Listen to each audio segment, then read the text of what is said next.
Bismillahirrahmanirrahim. Preparation is the basically हमने बाहर तमिल लिसानी यफ़क़ाह बोले टेक्निकल और जो इंफॉर्मेशनल बेस सारा स्टफ है तो वो तो हम कंज्यूम कर चुके हैं. अब इसमें हमें ये देखना है, जब मैं इंट्रो टू इकोनॉमिक्स पढ़ रहा था KF2 सब्जेक्ट, तो उसमें सिर्फ 2 पेजेस थे इस्लामी इकोनॉमिक सिस्टम पे. तो मैं सोचता था कि शायद ये इतना ही होगा, इसके बारे में और चीज़ें अभी पता नहीं डिस्कवर हुई हैं कि नहीं. आहिस्ता आहिस्ता पता चला कि इस पे बहुत सारा काम हो चुका है.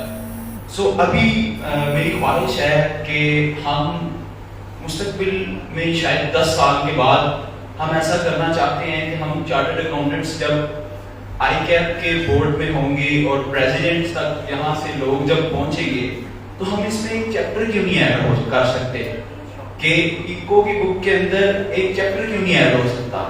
और ये हो सकता है और ये हम इंशाल्लाह करेंगे. और ये अब देखें, हम ये सेमिनार करेंगे, इसके बाद जो है वो हम सब भूल जाएंगे, मुंशिक हो जाएंगे, तो ये एक सिस्टम तो नहीं बन सकेगा. इस अवेयरनेस में हमने ये सेमिनार से आगाज किया है. हम अब मैं बात को समेटते हुए पीछे आता हूँ कि ये अवेयरनेस जो है इसको फैलाने के लिए हमें एक टीम चाहिए. और अब्दुल्ला खान भाई जो हमारे दरमियान मौजूद हैं, 2014 में आइडेंटिक यूथ के प्रेसिडेंट रहे हैं. और इनका ये जो काम है ये सालों पे मुहित जारी है और ये इंशाल्लाह आगे भी जारी रहेगा. अब आइडेंटिक यूथ में हमारे पास तकरीबन 7-8 लोगों की टीम है. हम इस तरह के इवेंट्स इससे पहले भी एक ज़ौज में जैसे सर जवाद साहब ने एक इवेंट करवाया था, तो उसके बाद हमने एक इवेंट अरेंज करवाया था. बहुत सारे स्टूडेंट्स जो हैं वो हमारे से पहले भी अटैच्ड हैं. अगर लोग जो है इसके ऊपर एक टीम वर्क के तौर पे हम आगे काम करना चाहते हैं, दोस्त जो इंटरेस्टेड हैं वो मुलाकात करें और हम टीम का हिस्सा बन के इसको एक प्रोपोगेट करके एक इसका जो है फॉर्मल स्ट्रक्चर और सिस्टम के तौर पे हम काम करें. और जो कर रहे हैं हम, तो ये मेरी एक रिक्वेस्ट है. और इसके बाद ये है कि जब तक हम कोई सिस्टम स्ट्रक्चर नहीं बनाते, हम लोग मिलके काम नहीं करते, तो मुझसे हम गली कूचों के कोनों पे खड़े होके बात करते रहेंगे तो वो रिजल्ट्स प्रोड्यूस नहीं कर सकेगी. जब टीम्स बनती हैं और इफेक्टिवली एक रिजल्ट्स दिखते हैं और वो कहते हैं कि तमाशा लगता है, तो फिर लोग फॉलो करते हैं.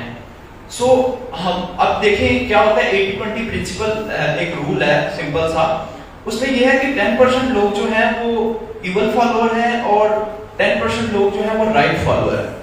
और जो इवल फॉलोअर हैं वो 10% हैं और उनके साथ 40% से बढ़ के 41% भी हो जाए तो वो 51% मेजॉरिटी अथॉरिटी बन के तो वो रूल करना शुरू कर देते हैं.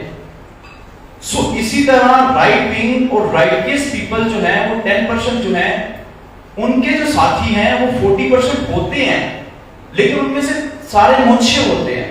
और वो 40% उन 10% के साथ मिले और वो 51% तक पोजीशन पहुंचे, तो फिर मेजॉरिटी अथॉरिटी. वैसे ये पता नहीं प्रिंसिपल ये यूनिवर्सल ट्रूथ ठीक नहीं है मेरे ख्याल से, लेकिन मेजॉरिटी अथॉरिटी का मतलब ये है कि जब कोई पावर में आ जाता है, सिस्टम बना के बनवा लेता है, लोगों तक अपनी बात पावर से उनके दिमागों में एक इमेज बिठा देता है, तो वो फिर राज कर जाता है. और वो सिस्टम और तहरीक की सूरत में होता है. वो मुंशिर अगर हम ऐसा करते हैं कि कामयाब हो जाते हैं, 10 साल के बाद एक पूरा चैप्टर ऐड कर देते हैं, बुक ऐड कर देते हैं, पूरे एजुकेशन सिस्टम में इसको एक सराहियत करता हुआ नजरिया फैला देते हैं, तो फिर ये मुमकिन हो सकेगा. वरना ख्यालात हैं डिस्कस किए और ऐसे ही है कि जैसे हवा में धुआं उड़ा और खत्म हो गया. और ये काफी देर से चलता जा रहा है और ये ऐसा ही होता रहेगा अगर हम जो है वो इसको एक शेप नहीं दें. बहुत शुक्रिया आपकी कीमती वक्त.